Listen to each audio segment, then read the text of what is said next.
Bonjour et bienvenue sur Mobility TV. Aujourd'hui, nous sommes ravis d'accueillir Isabelle D'Ambrosio. Bonjour.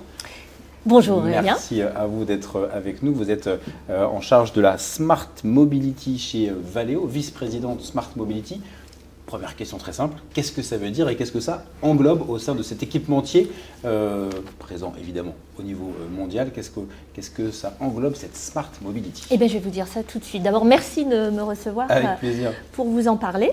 Donc, Valeo, on connaît d'abord Valeo en tant que fleuron de l'industrie française, partenaire technologique des constructeurs dans le monde depuis plus de 100 ans. Et Smart Mobility, eh bien, c'est une des business units du groupe qui a été créée il y a un petit peu plus de 2 ans, avec pour objectif d'investiguer les business qui sont adjacents et qui s'appuient sur les mêmes briques technologiques que celles du groupe. Donc on va être sur des territoires qui sont différents. On ne parle pas des constructeurs automobiles, on est potentiellement sur des sujets moins industriels, mais qui utilisent les compétences technologiques de Valeo. Alors c'est quoi Smart Mobility? On ne sera pas sur les lidars effectivement, on ne sera pas sur l'éclairage, exactement. On ne sera pas sur tout ça, ce qu'on connaît bien de Valeo.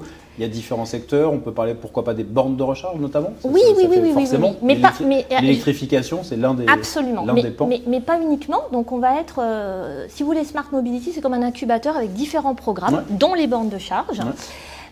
Des programmes qui relèvent en fait de 2 secteurs, le secteur de la mobilité durable et de tout ce qui est énergie électrique.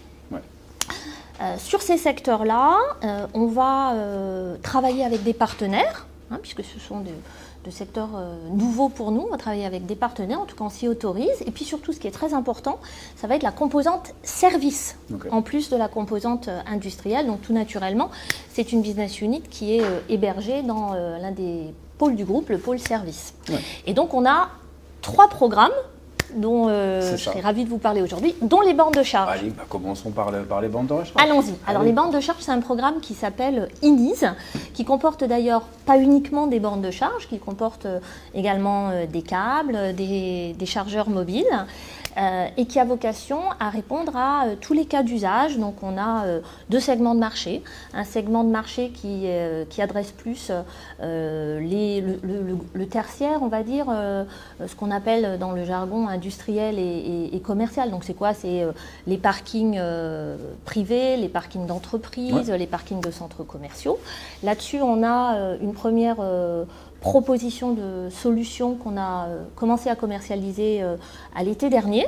Et puis, pour cet été, on a prévu une nouvelle proposition pour couvrir plus la recharge à domicile, la recharge résidentielle, avec une borne qui propose un design plus compact et puis un certain nombre de fonctionnalités plus tournées vers l'utilisateur avec des applications spécifiques. L'aspect service, effectivement. Typiquement, sur une borne existante d'entreprise, l'apport de Valeo, il est où? Alors, l'apport de Valeo, ce qui fait notre spécificité, c'est plusieurs choses. La première chose qui est issue de notre ADN avec les exigences automobiles, c'est un soin tout particulier porté à la sécurité, et ceci sur 2 aspects. La sécurité, l'anti-inflammabilité, parce qu'on parle quand même d'une borne. Sujet, voilà, sur une installation électrique, ça n'est pas anodin. Et puis, ce qui est peut-être moins intuitif, la partie cybersécurité, parce qu'une partie de ces bornes est liée au cloud, et comme tout ce qui est lié au cloud, ça peut représenter un cheval de Troie pour rentrer dans les systèmes. Notamment sur cette partie. Voilà, donc ça c'est très important, mais pas que. On a aussi tout un sujet qui relève du pilotage à distance de la borne. Pourquoi? Pour traiter tout ce qui est diagnostic à distance. Voilà, je ne vous apprends rien en vous disant qu'il y a un certain nombre de bornes dont on a tous l'occasion de tester la non-opérabilité. Voilà, donc pour nous c'était très important d'avoir une valeur ajoutée là-dessus. On a aussi travaillé avec des installateurs pour que ces bornes-là soient particulièrement faciles d'usage, faciles d'installation. Et puis, que vous ayez les remontées en temps réel aussi, justement, sur s'il y a un problème, s'il y a... Absolument. Ouais. Et puis les remontées via les installateurs qui, pour nous, sont de véritables ambassadeurs, parce qu'on sait que c'est quand même, encore aujourd'hui, un domaine qui n'est pas très familier à la plupart des gens. Donc, ce sont des prescripteurs forts. Et donc, on s'occupe d'eux en leur proposant des systèmes de formation certifiante, en leur proposant également une assistance technique avec une hotline. Et puis, pour nos clients, le recours à nos services d'installation si nécessaire. Voilà. Parfait. Et il y a aussi, alors j'ai découvert en préparant l'interview que vous étiez aussi sur le rétrofit. Absolument. C'est l'un des axes, hein, c'est ça? Absolument. Alors le rétrofit, c'est l'un des programmes. Alors c'est le dernier né, j'ai envie de vous dire. C'est celui le plus récent. Voilà, c'est celui qu'on est en train de lancer là.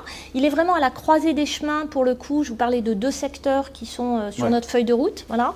Il est vraiment à la croisée des chemins entre la mobilité durable et l'énergie électrique. Alors de quoi s'agit-il? Il s'agit de transformer des véhicules thermiques en véhicules électriques. Des utilitaires. Et alors, mais tout à fait. Et alors c'est particulièrement adapté aujourd'hui à des utilitaires. Pourquoi? Alors pour plusieurs raisons. La première raison, elle est strictement technique, c'est qu'il y a plus de surface utile en fait pour post-équiper la batterie. La deuxième, elle est profondément business, parce qu'il faut savoir que les principaux utilisateurs d'utilitaires aujourd'hui sont ceux qui s'occupent de la livraison au centre-ville. Donc toute cette activité qui s'est développée de façon exponentielle depuis quelques années. Besoin de s'électrifier pour être autorisé toujours à circuler. Voilà, et ça va aller, et cette pression va aller en grandissant avec l'interdiction des centres-villes pour ces véhicules utilitaires.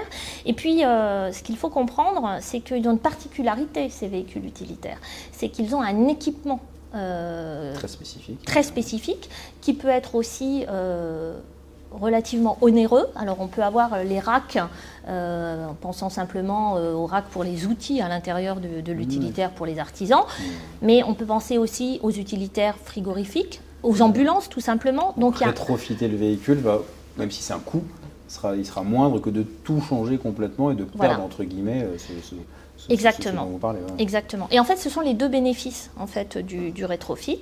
On va avoir bien évidemment le coût.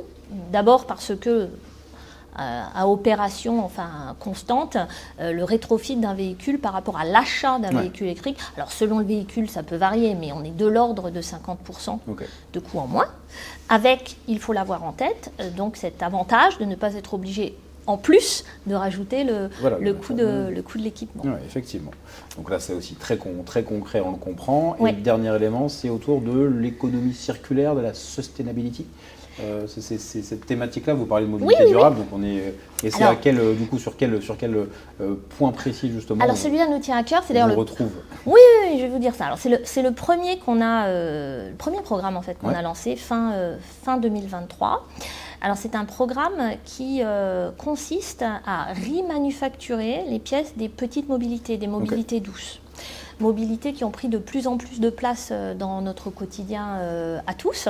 Un chiffre qui me vient en tête comme ça, qu'on connaît tous, Vélib, c'est presque 50 millions d'activités par an en 2024.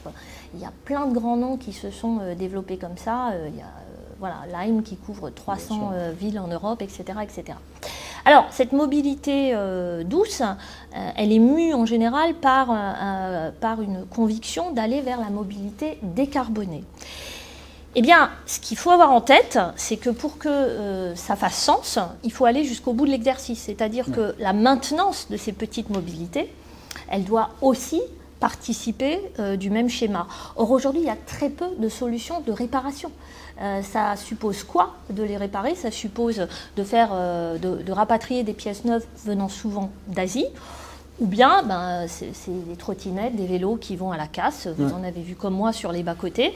Et ces 2 options-là ne sont pas celles qui ont l'empreinte carbone la plus fantastique. De mobilité de demain, on ne pense pas à la trottinette jetable. Exactement. Et donc c'est ça qui a motivé notre démarche. Donc nous on fait quoi? On répare les pièces clés de ces petite mobilité. Ça veut dire qu'on leur donne une seconde vie et on s'occupe essentiellement, là on a débuté avec les vélos, on répare, on remanufacture les displays, les batteries.